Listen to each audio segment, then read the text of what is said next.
মেডি এক্সপ্রেস চ্যানেলে আপনাদের সবাইকে স্বাগতম। আজ আমরা এমন একটি বিষয় নিয়ে আলোচনা করব যা হয়তো অনেকে খোলাখুলি কথা বলতে স্বাচ্ছন্দ্য বোধ করেন না, কিন্তু এর সমাধান জানা অত্যন্ত জরুরি। আপনারা দেখছেন সাস্টেন ট্যাবলেট।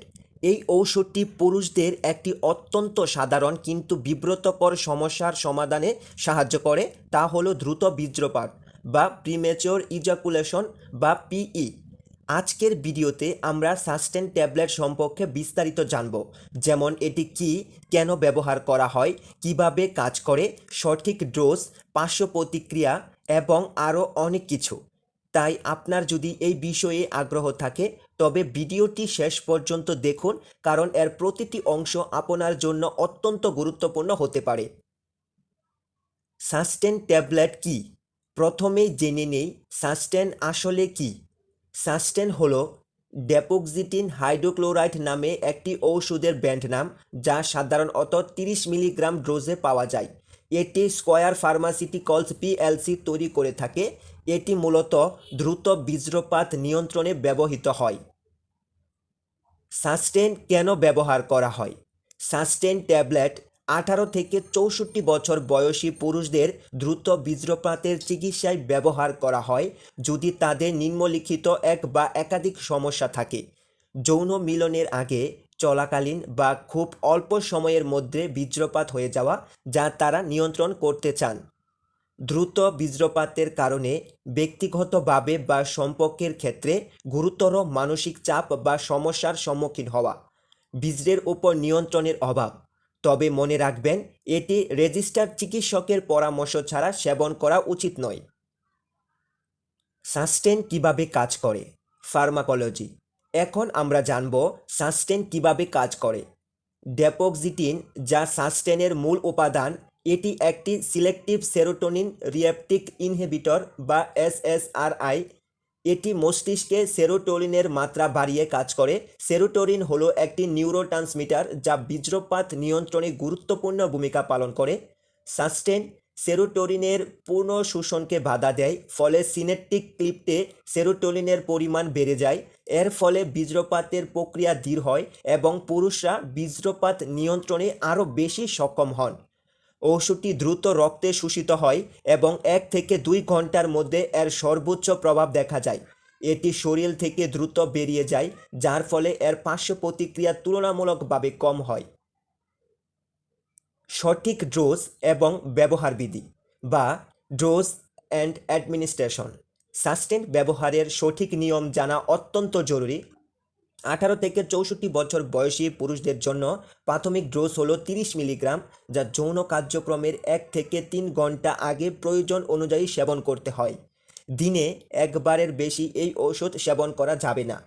যদি 30 মিলিগ্রাম ডোজ যথেষ্ট কার্যকারী না হয় এবং পার্শ্ব প্রতিক্রিয়া সহনীয় হয়, তবে চিকিৎসকের পরামর্শ অনুযায়ী ডোজ 60 মিলিগ্রাম পর্যন্ত বাড়ানো যেতে পারে। সাস্টেন খাওয়ার আগে বা পরে সেবন করা যেতে পারে। 18 বছরের কম এবং 65 বছরের বেশি বয়সী পুরুষদের ক্ষেত্রে সাস্টেন ব্যবহারের নিরাপত্তা এবং কার্যকারিতা এখনও পুরোপুরি প্রতিষ্ঠিত হয়নি, তাই তাদের ক্ষেত্রে এটি ব্যবহার করা উচিত নয়। এবার আসি অন্যান্য ওষুধের সাথে মিথস্ক্রিয়া বা interaction with other drugs. Sustain কিছু কিছু নির্দিষ্ট ওষুধের সাথে প্রতিক্রিয়া করতে পারে, তাই চিকিৎসকের কাছে আপনার চলমান সব ওষুধের তালিকা জানানো জরুরি।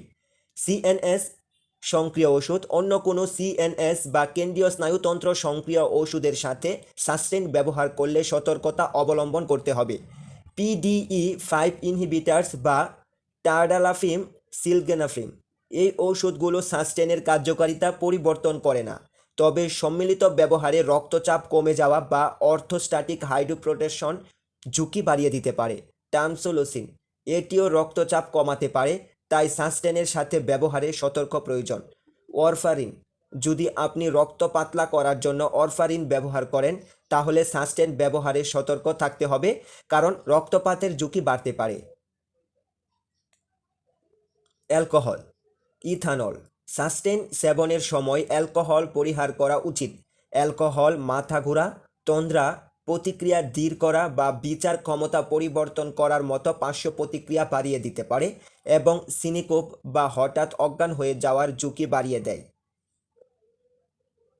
সাস্টেন ব্যবহার করা যাবে না বা কন্ট্রা ইন্ডিকেশন। কিছু নির্দিষ্ট পরিস্থিতিতে সাস্টেন ব্যবহার একেবারেই উচিত নয়।